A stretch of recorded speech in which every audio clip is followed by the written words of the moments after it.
Okay, I had this keyboard lying in my storage, and when I tried to test it, it turned out that it's not working anymore. So there's no way I can fix it. I tried to fix it. I mean, I did all the testing, and it turns out this piece here, it's completely ruined. And in order to make it work again, I'm gonna have to replace this part. And I tried to look for this part online, but it seems that it's going to cost me a lot, so it's not worth it. Because for that money, I can online get a better keyboard. So what I'm gonna do right now, looks like I will just have to throw it away.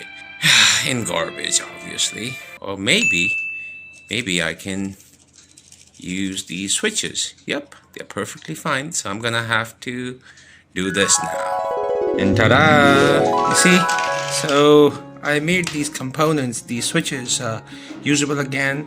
Again, I was not able to fix that keyboard, but it's good that I was able to desolder these switches. Only a few of them, they were not working, and the rest of these, they are in good working condition. I actually had to clean them up completely, all of them, and had to remove all the dust and clutter which was in there, and then I had to lube them, and now they are in perfectly working condition. So these switches can be used again. Not a bad idea, or is it?